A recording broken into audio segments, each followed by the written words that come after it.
సంవత్సరాల తరబడి ఎన్ని మందులు వాడినా మీ మోకాల నొప్పులు తగ్గట్లేదా? ప్రాణ పెయిన్ క్లినిక్ లో అత్యాధునిక చికిత్స.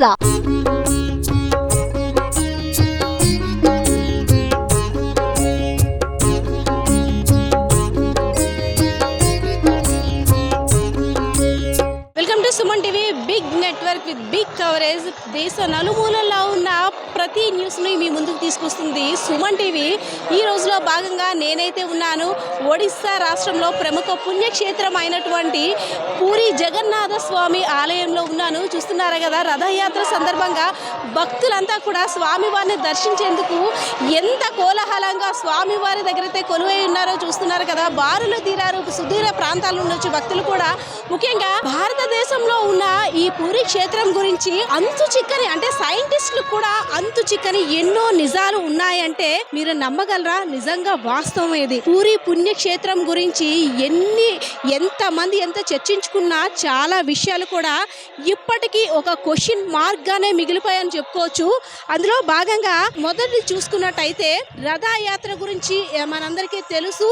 రథాలు తిరుగుతుంటాయి. జగన్నాథ స్వామి, సుభద్ర, బలభద్రుడు సమేతంగా కొలువైన శ్రీక్షేత్రంలో జగన్నాథ స్వామి రథయాత్రను వీక్షించేందుకు చాలా మంది భక్తులు వస్తుంటారు. ఇందులో ఆశ్చర్యం ఏమిటంటే తనంతట తానే ఆగిపోయే రథం ప్రతి సంవత్సరం కూడా ఇక్కడ జరిగే రథయాత్రలో ఊరేగింపులో భాగంగా రథం తనంతట తానే ఆగిపోతుందంట, ఎవరి ప్రమేయం లేకుండా. అది ఎన్నిసార్లు చాలా మంది గమనించారు కానీ ఎవ్వరికి కూడా దేని వల్ల ఆగుతుందని అంతు చిక్కడం లేదు. సో నిజంగా ఇది దైవలీలే కదా, ఆశ్చర్యమే కదా. రెండోది చూసుకున్నట్టయితే నీడ కనబడని గోపురం, అంటే గోపురం యొక్క నీడ ఇక్కడ కనబడదని ప్రతి ఒక్కరు కూడా చర్చించుకుంటారు. ఏంటి స్వామివారి లీల, ఏంటి స్వామివారి దయ, ఏంటి నీడ కనబడకపోవడం ఏంటి? చాలా మంది సైంటిస్టులు కూడా ఎన్నో ప్రయోగాలు చేసినప్పుడు కూడా వాళ్ళకి సమాధానం దొరకలేదనే చెప్పుకోవాలి. జగన్నాథ ఆలయ ప్రధాన గోపురం దగ్గర ఉన్న నీడ నిజంగా మాయమవడం అంటే దైవలీలే కదా. అలాగే ఇంకో మరో వింత గురించి చెప్పుకోవాలంటే మూడో వింత, గాలికి వ్యతిరేక దిశలో గోపురంపై ఉండే జెండా ఎగరవేయడం. యాక్చువల్లీ గాలి ఎటువైపు వీస్తే అటువైపు మాత్రమే వీస్తుంటుంది జెండా, కానీ అలా కాకుండా ఇక్కడ పూరి పుణ్యక్షేత్రంలో మాత్రం వ్యతిరేక దిశగా వీస్తుంటుంది. ఇది నిజంగా ప్రతి ఒక్కరు కూడా చూస్తున్నారు కదా, భక్తులందరూ కూడా జెండా ఎగరడాన్ని గమనిస్తున్నారు. గాలి ఒకవైపు వస్తుంది కానీ పైన ఉన్న జెండా మాత్రం ఒక దిశలో ఎగురుతుంది. ఇదొక వింత. అయితే ఇంకా నాలుగో వింత, శ్రీచక్రం మన వైపు చూస్తూనే ఉంటుంది.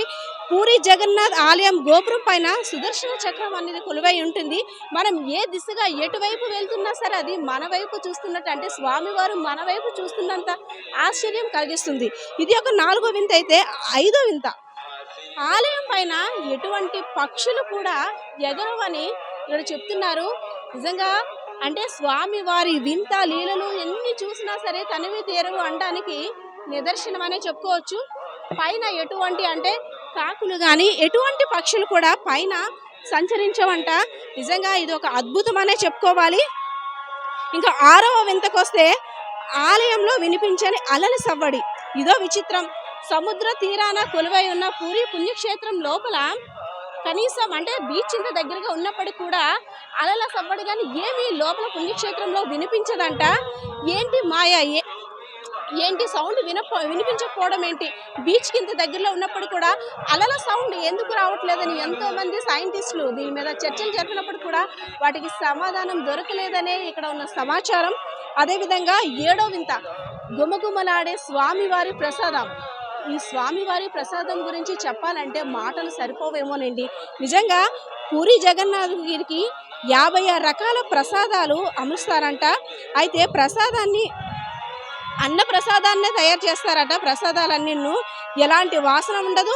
దేవుడికి ప్రసాదం నివేదించిన తర్వాత మాత్రం ప్రసాదాలన్నీ కూడా గుమగుమలాడుతాయంట. అంటే వండేటప్పుడు కానీ స్వామివారికి పెట్టే ముందు కానీ ఎటువంటి వాసన కానీ వాటి యొక్క రుచి కానీ ఏమీ ఉండదంట. ఆఫ్టర్ ఎప్పుడైతే దేవుడికి నైవేద్యం పెడతారో అప్పుడు ఆ తర్వాత ప్రసాదంగా ఇస్తారంట. అప్పుడు మాత్రమే ఆ యొక్క స్మెల్ కానీ టేస్ట్ కానీ తెలుస్తుందంట.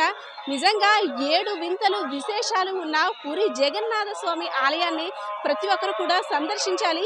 సైంటిస్టులకి అంటే సైన్స్ కూడా అంతు చిక్కని రహస్యాలు ఇముడ్చుకున్న గుడిలో ఇలాంటి వింతలు చోటు చేసుకుంటున్నాయి అంటే ఇదంతా దైవలీలే కదా. సో మీరు కూడా రండి, ఒకసారి స్వామివారిని దర్శించుకొని తరించండి. కెమెరా పర్సన్ శ్రీనివాస్తో పద్మ, సుమన్ టీవీ, పూరి పుణ్యక్షేత్రం.